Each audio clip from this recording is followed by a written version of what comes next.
12 કિલોમીટરમાં 180 ખાડા ઓળંગી 4 કલાકે નવા બંદરથી હાઈવે પહોંચતા ટ્રક ચાલકો 100 જેટલી માલ ભરેલી અને એટલી જ ખાલી ટ્રકોની રોજિંદી આવન જાવન છે તે માર્ગ જ ન હોવાના કારણે ટ્રક ચાલકોને દર મહિને ટાયર બદલવા પડે તેવી સ્થિતિ. બાલા હનુમાન મંદિરથી રિંગ રોડમાં સમસ્યા યથાવત.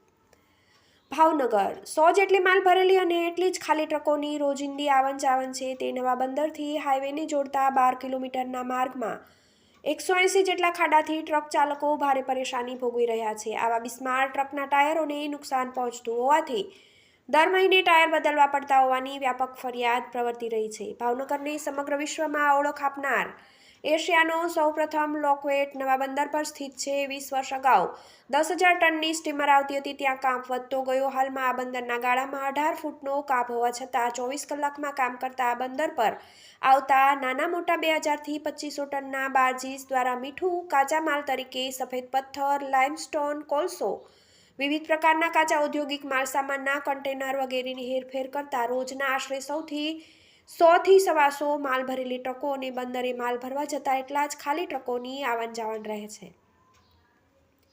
ભાવનગર બંદરથી જુદી જુદી ભાવનગરની વિવિધ કંપનીઓના ગોડાઉન સુધી તેમજ ગુજરાતમાં વિવિધ પ્રકારના ઉત્પાદનો કરતા ઔદ્યોગિક એકમો સુધી માલ પહોંચાડવાનું કામ કરતા આ ટ્રકોને નવા બંદરથી હાઈવે પર ચડવાના નાકા સુધીના 10 થી 12 કિલોમીટરનું અંતર કાપતા ઓછામાં ઓછા 4.5 કલાક લાગે છે અને હાઈવે પર ચડ્યા પછી જે તે સ્થળે પહોંચવામાં માત્ર 4 કલાક લાગે છે.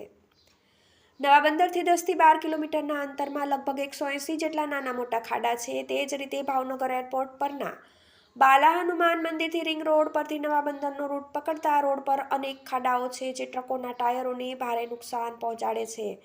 દર મહિને ટાયરો બદલવા પડે છે. તે જ રીતે ભાવનગર બંદર સાથેના વ્યાપારિક ઔદ્યોગિક વ્યવહાર માટે મોટર વાહન લઈ જતા લોકો માટે ખાડાવાળો રોડ માથાના દુખાવારૂપ છે. TV18 news, Bhavnagar.